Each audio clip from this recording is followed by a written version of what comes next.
प्रिय विद्यार्थियों, नमस्ते। आज का हमारा टॉपिक है संज्ञा।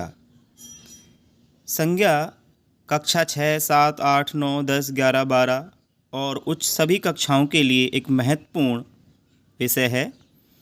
आज हम कक्षा 10 के स्तर से संज्ञा का ज्ञान लेंगे। इसकी परिभाषा, प्रकार, प्रयोग, सभी प्रश्नोत्तर भी करेंगे।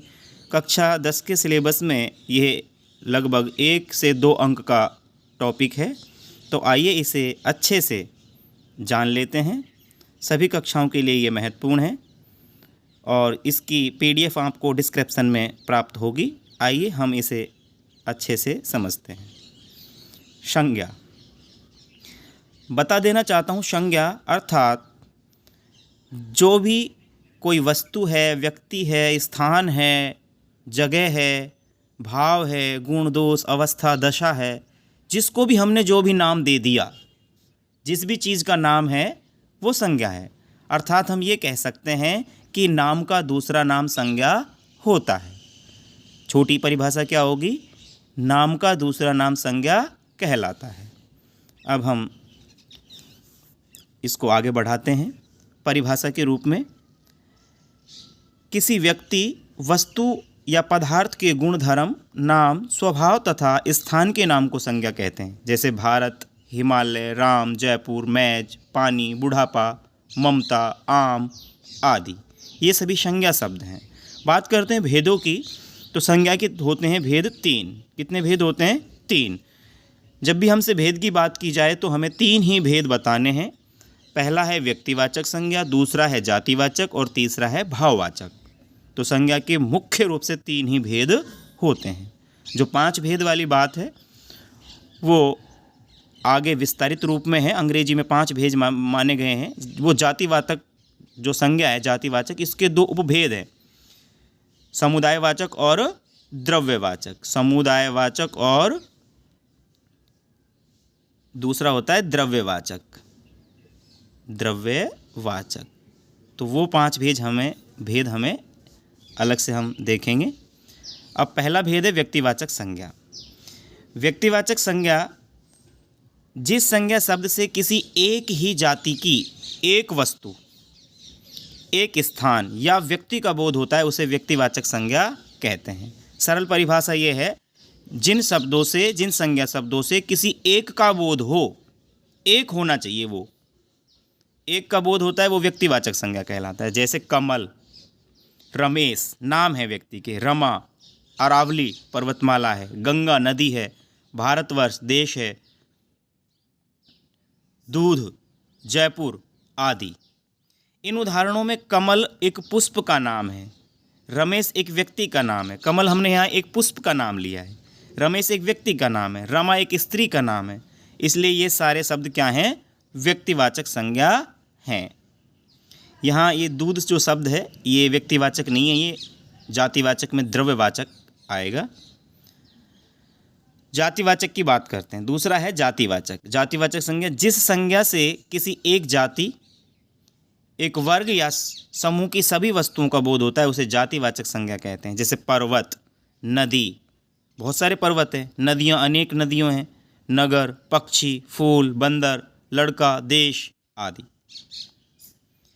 इन उदाहरणों में जो पर्वत है सभी पर्वतों का, नदी सभी नदियों का, नगर सभी नगरों का और पक्षी सभी पक्षियों का बोध करा रहे हैं। इसी प्रकार अन्य शब्द भी अपने वर्ग का बोध करा रहे हैं। नंबर 3 है भाववाचक संज्ञा। जिस संज्ञा शब्द से किसी पदार्थ के गुण, दोष, धर्म, अवस्था, भाव, विभिन्न व्यापार आदि का बोध होता है, उसे भाववाचक संज्ञा कहते हैं। जैसे मिठास, बुढ़ापा, लिखावट, बचपन, प्रसन्नता, दुख, भय, भलाई, बुराई आदि। अब बात कर लेते हैं कुछ विद्वान अंग्रेजी व्याकरण के समान संज्ञा के 2 अन्य भेद और मान लेते हैं। तो वो हैं समुदायवाचक कहो उसे या समूहवाचक संज्ञा, और 5वां है द्रव्यवाचक संज्ञा। जबकि हिंदी की व्याकरण में बात हम करें तो इन दोनों संज्ञा भेदों को जातिवाचक संज्ञा के अंतर्गत ही माना जाता है। फिर भी अध्ययन की दृष्टि से यहाँ दोनों भेदों का हम परिचय आपको करा रहे हैं। समुदायवाचक या समूहवाचक संज्ञा जो शब्द जो शब्द जो संज्ञा शब्द प्राणियों वस्तुओं के समूह का बोध कराते हैं। किसका बोध कराते हैं? समूह का। उन्हें समुदायवाचक या समूहवाचक संज्ञा कहते हैं। जैसे कक्षा में बहुत सारे छात्र होते हैं। भीड़ में बहुत सारा जन समुदाय होता है। सेना में सैनिक होते हैं। परिवार में सदस्य होते हैं। गिरोह में गिरोह के लोग होते हैं। तो ये समुदाय हो गया। बात करते हैं द्रव्यवाचक की।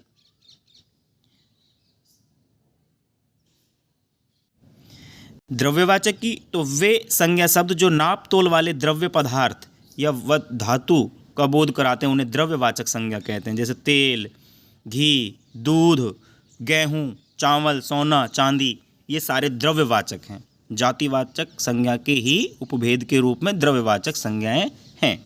एक विशेष बात है, भाववाचक संज्ञाएं निम्नलिखित 4 प्रकार के शब्दों से बनती हैं। अब बताते हैं कि भाववाचक जो संज्ञा है, व्यक्तिवाचक, जातिवाचक और भाववाचक, तीसरा जो भेद है, तो वो भाववाचक संज्ञाएं इन 4 प्रकार के शब्दों से बनती हैं। आइए इनका परिचय जानते हैं। अब हम बनाएंगे जातिवाचक संज्ञा से। जातिवाचक संज्ञा से भाववाचक संज्ञा का निर्माण कैसे होता है। देखो, ये जातिवाचक संज्ञाएं हैं इस और ये इनसे भाववाचक संज्ञाएं बनी हैं। जैसे ईश्वर से क्या बना है? ऐश्वर्य। अमर से बनाए अमरत्व। दानव से बनाए दानवता। मानव से बनाए मानवता। बूढ़ा से बुढ़ापा। मित्र से मित्रता। राष्ट्र से राष्ट्रीयता। बच्चा से बचपन। सूर से शौर्य, जो शूरवीर व्यक्ति होता है, शौर्य। अब बना रहे हैं हम सर्वनाम से भाववाचक संज्ञा। किससे? सर्वनाम शब्दों से भाववाचक संज्ञा। ये सर्वनाम शब्द हैं। सर्वनाम शब्द जो संज्ञा के स्थान पर काम आते हैं वो सर्वनाम कहलाते हैं। तो अपना से क्या बना? अपनापन। सर्व से बना सर्वस्व। निज से निजत्व। मम से ममत्व या ममता। अहम से अहंकार। पराया से परायापन। तीसरा जो प्रकार है बनने का वो है विशेषण से भाववाचक संज्ञा। विशेषण है सुंदर। सुंदर से सौंदर्य या सुंदरता। उदार से उदारता। मधुर से माधुर्य। निर्बल से निर्बलता।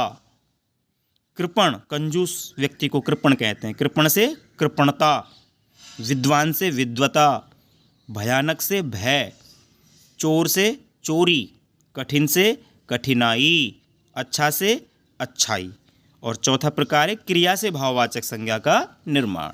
जो भी क्रियाएं हैं उनसे भाववाचक संज्ञाएं इस तरह से बनती हैं। देखिए, क्रिया से पढ़ना क्रिया है, भाववाचक संज्ञा बनी पढ़ाई। दौड़ना क्रिया है, दौड़। बुनना से बुनाई। जागना से जागरण। चलना से चाल। खेलना से खेल। तो इस तरह से हमने देखा क्रिया से भाववाचक संज्ञा, विशेषण से भाववाचक संज्ञा, सर्वनाम से भाववाचक संज्ञा और जातिवाचक संज्ञा से भाववाचक संज्ञा। जातिवाचक संज्ञा से भाववाचक संज्ञाएं इस तरह से बनती हैं जो जातिवाचक शब्द हैं। फिर सर्वनाम शब्दों से भाववाचक संज्ञाएं बनती हैं। विशेषण से जो संज्ञा और सर्वनाम की विशेषता बताते हैं वो विशेषण शब्द कहलाते हैं, उनसे भी भाववाचक संज्ञाएं बनती हैं। और क्रिया से भी भाववाचक संज्ञा बनती है। अब करते हैं हम अभ्यास प्रश्न। बहुविकल्पी प्रश्न है। आइए, अभ्यास से हमें और भी अच्छे से संज्ञा का ज्ञान प्राप्त होगा। व्यक्तिवाचक संज्ञा शब्द है। यहाँ विकल्प दिए हुए हैं कि व्यक्तिवाचक संज्ञा शब्द बंदर है, फूल है, गंगा है या बुढ़ापा है, कौन सा है? तो आप देखिए, व्यक्तिवाचक बंदर जातिवाचक है, फूल जातिवाचक है, बुढ़ापा भाववाचक है। तो हमारा जो यह गंगा शब्द है, गंगा एक गंगा की बात हो रही है, तो ये व्यक्तिवाचक संज्ञा है। इसका जवाब होगा गै। अगला सवाल देखते हैं। दूसरा सवाल है, जातिवाचक संज्ञा शब्द है जिससे जाति का बोध होता है, वो जातिवाचक। तो देखते हैं, रमा तो स्त्री का नाम है, व्यक्तिवाचक है।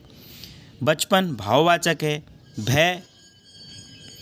भय भी क्या है? भाववाचक है। लेकिन जाति क्या है? नगर की क्या होती है? नगर कई प्रकार के होते हैं, शहर। तो ये जातिवाचक संज्ञा है। सही जवाब होगा ख। क्या होगा? ख। तीसरा प्रश्न है, सम शब्द की भाववाचक संज्ञा है। सम शब्द की सम जो शब्द है इससे भाववाचक संज्ञा क्या बनेगी? समान नहीं, समानता नहीं, समकक्ष नहीं, सम से बनेगा समता, समानता का जो भाव है समता, घ उत्तर होगा इसका। चौथा प्रश्न देखते हैं, भाववाचक संज्ञा का सही उदाहरण है। भाववाचक संज्ञा का सही उदाहरण, हमें भाव देखना है इसमें। मोटा तो विशेषण है, चतुर विशेषण है, स्वस्थ ये भी विशेषण है एक तरह से, लेकिन स्वास्थ्य है, स्वास्थ्य में क्या है? भाव है, स्वस्थता का भाव है, तो ये हो गया ख, हमारा उत्तर है स्वास्थ्य। आगे चलते हैं, पांचवा प्रश्न देखते हैं, लिखना क्रिया से भाववाचक संज्ञा शब्द बनता है। देखो लिखना से क्या बनता है? लिखना से, लिखना क्या है? क्रिया है, तो लेख तो बनेगा ही नहीं, लेखन नहीं बनेगा, लिखता नहीं बनेगा, लिखना से बनेगा लिखावट। क्या बनेगा? लिखावट। क्या इसका जवाब है? छठा प्रश्न देखते हैं, किस विकल्प के सभी शब्द भाववाचक संज्ञा हैं? किस विकल्प के सभी शब्द भाववाचक संज्ञा हैं? देखिए, सौंदर्य, अपनापन, निपुण, बालक, प्रीति, अनेकता, ईर्षा, बचपन, नैतिकता, पशुता, पुस्तक, शौर्य। अब यहाँ देखो, पुस्तक क्या है? जातिवाचक संज्ञा है। बालक क्या है? जातिवाचक संज्ञा है। निपुण क्या है? सौंदर्य, अपनापन, अपनापन ये कहता है कि सभी में, तो निपुण भी क्या है? निपुण क्या है? निपुण विशेषण का काम कर रहा है, लेकिन यहाँ पर जो सभी शब्द हैं, ईर्ष्या भाववाचक है, बचपन, बचपन का भाव है, नैतिकता, नैतिकता का भाव है, तो इसका जवाब होगा ग। सातवां प्रश्न हम देखते हैं, किस विकल्प में सर्वनाम से बनी भाववाचक संज्ञा है? हमें बताना है कि सर्वनाम से जो संज्ञा बनी है वो कौन सी है। विषमता, क्षमता, आर्थिकता नहीं, मम जो सर्वनाम है उससे ममता या ममत्व बनता है, तो इसका जवाब घ होगा। आठवां प्रश्न है, किस विकल्प के सभी शब्द क्रिया से बनी भाववाचक संज्ञा है? हमें बताना है कि किस विकल्प में जो क्रिया से बने भाववाचक संज्ञा है। इसका जवाब होगा, देखो, पढ़ना क्रिया है, उससे बना पढ़ाई, लिखना क्रिया है, उससे बना लिखावट। ठीक है, तो इसका जवाब होगा ख। नवा प्रश्न देखते हैं, निम्नांकित में से भाववाचक संज्ञा का उदाहरण है। भाववाचक संज्ञा का उदाहरण हमें बताना है। भाव जिसमें दिखाई पड़े। भारत नहीं, व्यक्तिवाचक है। भारतीय, भारत के लोग हैं। भारतवर्ष, भारत का देश, भारत देश है। लेकिन भारतीयता ये हमारा भाववाचक है, इसमें भारतीयता का भाव है, तो इसमें ग उत्तर आएगा। 10वां प्रश्न देखते हैं, तुम्हें धोखा नहीं देना चाहिए था, वाक्य में धोखा संज्ञा है। तुम्हें धोखा नहीं देना चाहिए था, इसमें धोखा संज्ञा किस तरह का है? धोखा क्या है? धोखा संज्ञा क्या है? तो धोखा क्या है? भाववाचक संज्ञा है। धोखे का भाव है ना इसमें, ये समुदाय नहीं है, व्यक्ति नहीं है, जाति नहीं है, क्या है? क्या इसका जवाब आएगा? भाववाचक। 11वां प्रश्न देखते हैं, भारतीय सेना बहुत शक्तिशाली है, वाक्य में सेना संज्ञा है। सेना मैंने बताया था समुदायवाचक के अंतर्गत आता है, जातिवाचक का ही है, लेकिन एक सेना क्या है? समुदाय है, तो इसका जवाब होगा ख। 12वां प्रश्न है, निम्नलिखित में भाववाचक संज्ञा कौन सी है? भाववाचक बतानी है। शत्रुता, वीर, मनुष्य, गुरु, क्या है? तो इसमें भाव है, शत्रुता का भाव है। कौन सा भाव है? शत्रुता का, तो क्या इसका जवाब है? बाकी आपको कोई परेशानी हो तो यहाँ हमने उत्तरमाला आपको दी हुई है, इसका भी आप सहयोग प्राप्त कर सकते हैं। अब चलते हैं हम रिक्त स्थान पूर्ति के प्रश्नों की ओर। यहाँ पिछली परीक्षाओं में, बोर्ड परीक्षाओं में प्रश्न पूछे गए हैं। माध्यमिक परीक्षा 2023 में भी, 22 में भी इस संज्ञा टॉपिक से काफ़ी प्रश्न आए हैं। पहला प्रश्न देखते हैं, गाय, आदमी, पुस्तक आदि शब्द रिक्त स्थान संज्ञा का बोध कराते हैं। ये माध्यमिक शिक्षा बोर्ड का मॉडल पेपर था गत 22-23 सत्र में। तो इसका जो जवाब है, गाय, आदमी, पुस्तक, ये सब जातिवाचक हैं। कैसे हैं? जातिवाचक संज्ञा हैं। कौन से हैं? जातिवाचक हमें लिखना है। क्या लिखना है? जातिवाचक संज्ञा। दूसरा प्रश्न है, प्राय गुण दोष अवस्था व्यापार अमूर्त भाव तथा क्रिया संज्ञा के अंतर्गत आते हैं। माध्यमिक परीक्षा 2023 में ये प्रश्न आया था। तो ये होते हैं भाववाचक, जिनसे गुण का दोष का भाववाचक, गुण दोष अवस्था व्यापार भाव का पता लगे वो होते हैं भाववाचक। गत वर्ष ये प्रश्न आया था। तीसरा प्रश्न है, भाववाचक संज्ञा की रचना मुख्य प्रकार के शब्दों से होती है। भाई किस प्रकार के शब्द होते हैं?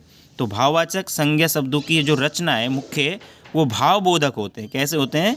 भाव का बोध कराने वाले होते हैं। भाव बोधक, बोधक ज्ञान कराने वाले, भाव बोधक, तो वो शब्द होते हैं भाव बोधक शब्द होते हैं। चौथा प्रश्न देखते हैं, शब्द जो किसी वस्तु पदार्थ जगह की मात्रा तोल या माप का बोध कराते हैं वे कहलाते हैं। वो होते हैं द्रव्यवाचक संज्ञा। कौन सी? द्रव्यवाचक, द्रव्यवाचक, द्रव्यवाचक। ठीक है। पांचवा प्रश्न है, संज्ञा के मुख्य रूप से भेद माने जाते हैं। अब बात आती है भेद की। तो मैंने बताया था कि भेद संज्ञा के 3 ही होते हैं। कितने होते हैं? 3 भेद होते हैं संज्ञा के। छठा प्रश्न है, जिस संज्ञा शब्द से रिक्त स्थान के नाम का बोध होता है उसे व्यक्तिवाचक संज्ञा कहते हैं। ये माध्यमिक परीक्षा बोर्ड 2022 में पूछा गया प्रश्न है। जिस संज्ञा शब्द से भाई किसी विशिष्ट व्यक्ति या स्थान का बोध होता है, शब्द से किसी विशिष्ट व्यक्ति होना चाहिए, है ना, विशेष विशिष्ट व्यक्ति हो या कोई स्थान हो, जगह हो, क्या हो? स्थान, विशिष्ट व्यक्ति या स्थान का बोध होता है, उसे हम व्यक्तिवाचक संज्ञा कहते हैं। सातवां प्रश्न देखते हैं, पर्वत नदी नगर पक्षी फूल आदि उदाहरण रिक्त स्थान संज्ञा के हैं। किस संज्ञा के उदाहरण हैं? तो ये सब हैं जातिवाचक संज्ञा से। इनसे हमको जाति का बोध होता है, जातिवाचक, जातिवाचक। आठवां प्रश्न है, जो संज्ञा शब्द प्राणियों व वस्तुओं के समूह का बोध कराते हैं, जो संज्ञा शब्द प्राणियों और वस्तु के समूह का बोध कराते हैं उन्हें हम समूहवाचक या समुदायवाचक कहते हैं। क्या कहते हैं? समूहवाचक या समुदायवाचक, समूहवाचक। यहाँ आपको उत्तरमाला दी गई है, इसका भी आप साथ सहयोग ले सकते हैं। अब करते हैं हम लघुत्रात्मक प्रश्न, छोटे प्रश्न। संज्ञा की उचित परिभाषा लिखिए। जब हमसे परिभाषा की बात की जाएगी तो हम सीधे कह सकते हैं कि नाम का दूसरा नाम संज्ञा कहलाता है। अगर कुछ भी याद नहीं रहे हमें तो इतना याद होना चाहिए कि नाम का दूसरा नाम संज्ञा कहलाता है।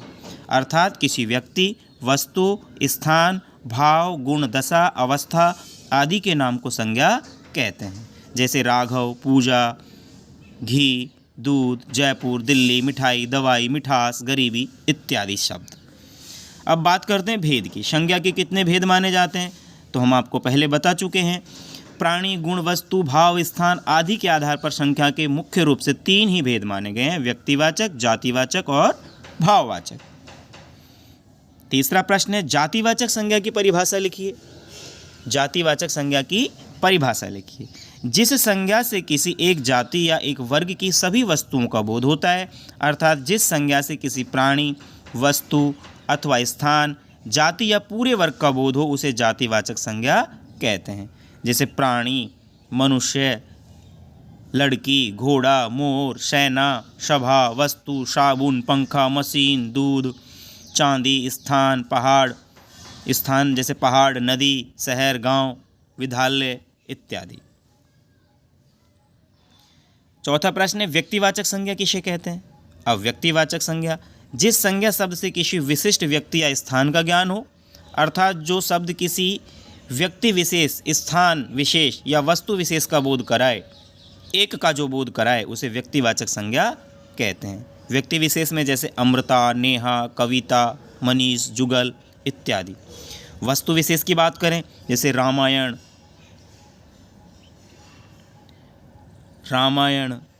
पंखा, नदी, हिमालय। स्थान विशेष जयपुर, जयकर नहीं, जयपुर, हिमालय, जाह्नवी, नदी इत्यादि शब्द। पांचवा प्रश्न है द्रव्यवाचक संज्ञा व जातिवाचक संज्ञा में अंतर बताइए। व्यक्तिवाचक संज्ञा और जातिवाचक संज्ञा में हमें अंतर बताना है कि इनमें अंतर क्या है।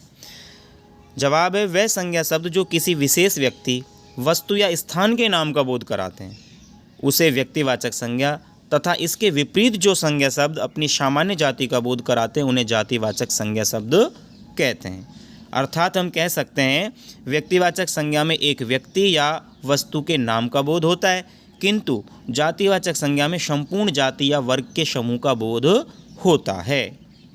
और छठा और अंतिम प्रश्न हम चलते हैं, भाववाचक संज्ञा किसे कहते हैं।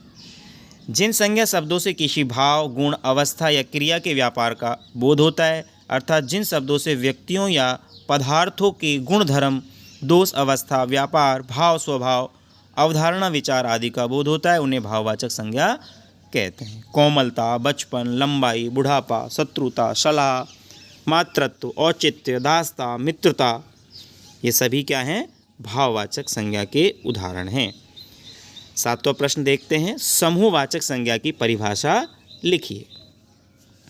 जिन संज्ञा शब्दों से व्यक्तियों या वस्तु के समूह का बोध हो, अर्थात जो संज्ञा गणनीय संज्ञाओं के समूह से बनती हैं, ये शब्द किसी व्यक्ति के वाचक ने होकर समूह या समुदाय के वाचक होते हैं, बताने वाले होते हैं। ये दोनों वचनों में होती है, उन्हें समूहवाचक संज्ञा कहते हैं। जैसे कक्षा से कक्षाएं, मंडली, मंडलियाँ, जुलूस, जुलसों, परिवार, परिवारों, पुस्तकालय, पुस्तकालयों इत्यादि। आठवां प्रश्न है और अंतिम प्रश्न है, भाववाचक संज्ञाएं किन शब्दों से बनाई जाती हैं? क्योंकि भाववाचक संज्ञाएं शब्दों से बनती हैं। भाववाचक संज्ञाएं जातिवाचक संज्ञा से, सर्वनाम से, विशेषण से और क्रिया शब्दों से और कुछ अवयवों से भी के साथ मिला करके भाववाचक संज्ञाएं बनाई जाती हैं। प्रत्यय जातिवाचक संज्ञा से मनुष्य, मनुष्यत्व, गुरु, गुरुत्व, बच्चा से बचपन, शिशु से शैशव, भक्त से भक्ति, नौकर से नौकरी, चोर से चोरी इत्यादि ये जातिवाचक संज्ञाएं हैं। यहाँ हमारा जो अध्याय है पूर्ण होता है। इति श्री। आशा करता हूँ आपको ये जो अध्याय है समझ आया होगा। इसकी PDF आप डिस्क्रिप्शन से अपलोड कर सकते हैं और काम में ले सकते हैं। धन्यवाद।